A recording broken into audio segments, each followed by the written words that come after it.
আসসালামু আলাইকুম everyone, welcome to my channel. আশা করি আপনারা সবাই ভালো আছেন আর আমরা আলহামদুলিল্লাহ অনেক ভালো আছি। দেখেনই তো আমাদের বাসায় আজকে চরম খাওয়া দাওয়া হবে, কারণ স্পেশাল একজন মানুষকে আজকে আমাদের বাসায় দাওয়াত করা হয়েছে। আর উনি এতটাই বিশিষ্ট একজন মানুষ যে আপনারা আমার ভিডিওটা দেখতে পেলেই বুঝতে পারবেন। আর আপনারা সবাই ওনাকে চিনেন, সাইফোর্সের স্বত্বাধিকারী সাইফুর রহমান স্যার।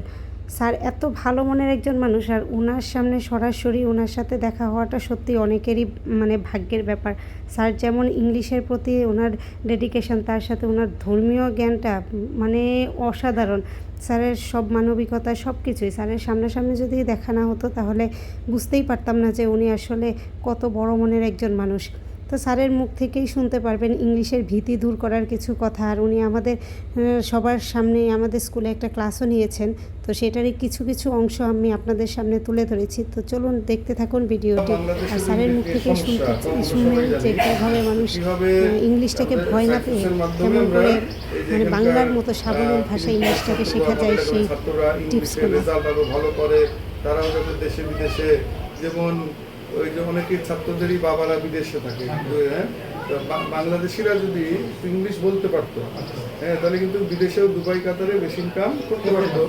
হ্যাঁ, দেখা যাবে এই ছাত্র অনেকে বিদেশ যাবে বা অনেকে IELTS বা ভার্সিটি চান্স পাবে, এটা অনেক বেশি সহজ হবে যে আমরা কিছু যুগান্তরিক বই যেভাবে শিখেছি বাংলা এভাবে শিখবো ইংলিশ। এবং এই যে আমাদের এই যে ইংলিশে 0 to hero, ইনশাআল্লাহ এই বইগুলো এখানে পড়ানো হবে এবং আমরা এসে ট্রেনিং দিয়ে দিব।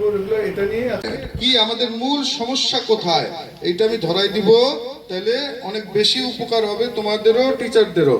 আচ্ছা, এখন এই যে আমার মোবাইলে, সবাই আমার দিকে তাকাও, আমার মোবাইলে প্রতিদিন SMS আছে, যেমন যে স্যার আমি অনার্সে পড়ি, 3rd ইয়ার, ইংলিশে দুর্বল, কি করব? মানে একটু চিন্তা করো যে 3rd ইয়ারে পড়ে ভার্সিটিতে, ইংলিশে দুর্বল, সে কি 2nd ইয়ার পর্যন্ত সবল ছিল, হঠাৎ করে 3rd ইয়ারে উঠে দুর্বল হয়ে গেছে? তানভীর, হ্যাঁ, সে আসলে 2nd ইয়ারে কি ছিল? দুর্বল ছিল। টিচাররা ভালো করে শোনো, না টিচাররা তো অনেকে অনার্স মাস্টার্স পড়তেছো নাকি? হ্যাঁ, আচ্ছা, যে 2nd ইয়ারে ইংলিশে দুর্বল, সে কি 1st ইয়ার পর্যন্ত সবল ছিল?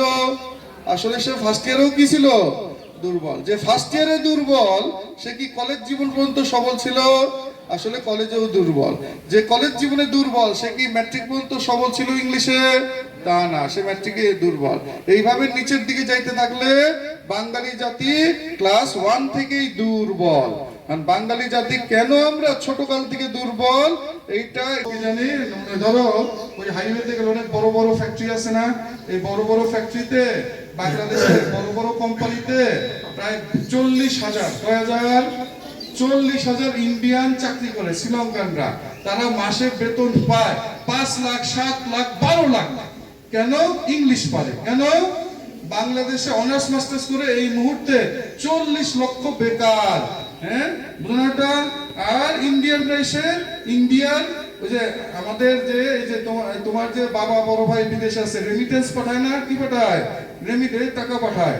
তো ইন্ডিয়াতে ওদের ইনকাম যে এই 5ম বৃহত্তম ইনকাম হলো বাংলাদেশ থেকে এই ইন্ডিয়ানরা যত টাকা দেশে পাঠায়, বুঝে নাই?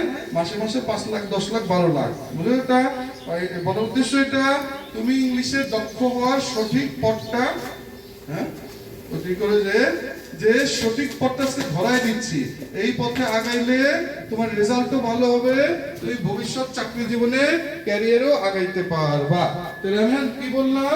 1 নম্বরে হলো শব্দ, 2 নম্বরে হলো বাক্য, আর 3 নম্বরে হলো, হ্যাঁ, এই যে পিছনে আমার দিকে তাকাও, 3 নম্বরে হলো তুমি যে কোনো ইংলিশ স্যারকে জিজ্ঞেস করবা যে স্যার আমি একটু ইংলিশ শিখতে চাই, কি করব?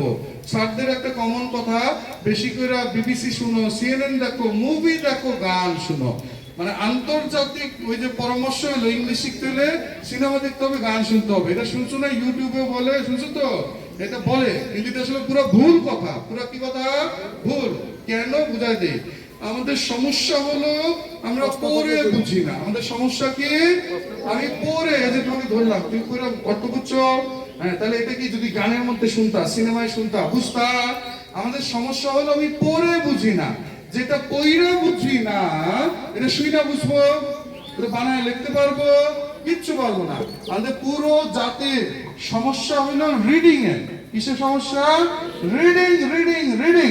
আমি পড়ে বুঝি না, ফলে বানিয়ে লিখতেও পারি না। এই যে তোমরা ক্লাস ম্যাট্রিক পরীক্ষা দিবা, লেটার প্যারাগ্রাফ এসে মুখস্থ করো না 10টা 15টা 20টা, আর সারাক্ষণ মনে মনে টেনশন, এই কমন কমন পাই না, পারলে তো কিছু না। কিন্তু তোমার যখন আমি আজকে যা বললাম এইভাবে আগাও, অটোমেটিক আনকমন এসে প্যারাগ্রাফ বানায় বানায় কি করতে পারবা? লিখতে পারবা। বুঝেছো এটা? স্যার অনেক মূল্যবান কথাগুলো আমাদের সবার সামনে বলেছেন, আর ইংলিশ সম্পর্কে ভীতি দূর করার অনেক টিপসগুলোই দিয়েছেন, আর অনেকগুলো সহায়িকা বইয়ের কথাও স্যার বলেছেন। যদি আপনারা চান তাহলে সাইফোর্সের বইগুলো কালেক্ট করতে পারেন, সেটা যার যার ব্যক্তিগতভাবে নিতে পারেন, তাতে অনেক উপকৃত হতে পারেন। আর স্যার যে একবারে জিরো লেভেল থেকে একবারে আপার লেভেল পর্যন্ত মানুষকে শিক্ষাদান করে থাকেন। আর সাইফোর্স সম্পর্কে তো ধারণা সবারই আছেন, যারা যারা ইংলিশের দুর্বল আর ইংলিশে স্পন্টেনাসলি ফ্লুয়েন্টলি ইংলিশে কথা বলতে চান, তারা কিন্তু এই কোচিং সেন্টারের নামটা শুনেছেন। তারা ওইখানে অনেকেই অ্যাডমিশন নিয়েছেন এবং উত্তরোত্তর সাফল্য অর্জন করেছেন।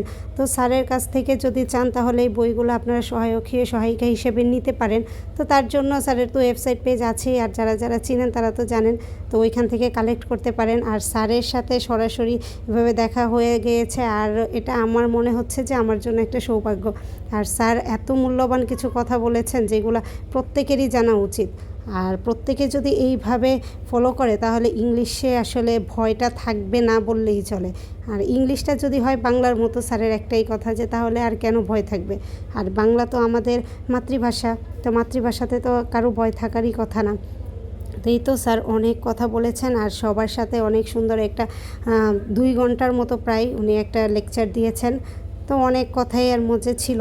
তো আমি সম্পূর্ণ ভিডিও তো আর এখানে চ্যানেলে দিতে পারলাম না, আপলোড করতে পারলাম না। তো যেইটুকু দিয়েছে, যেহেতু আমার ডেইলি ব্লগ, তো ডেইলি দৈনন্দিন আমরা যা কিছু করি সেটাই অল্প অল্প করে আপনাদের সাথে শেয়ার করি।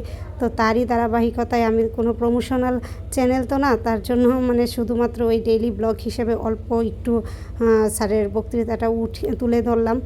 যে তো আজ এই পর্যন্তই। সবাই ভালো থাকবেন, সুস্থ থাকবেন।